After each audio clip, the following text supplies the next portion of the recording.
సొగసు కోస్తా వయసు నిలబడు కౌగిట అబ్బని తీయని దెబ్బ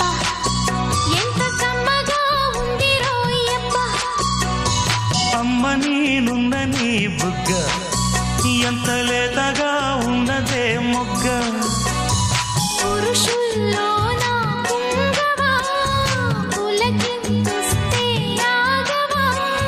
వయ్యారాల వెల్లువా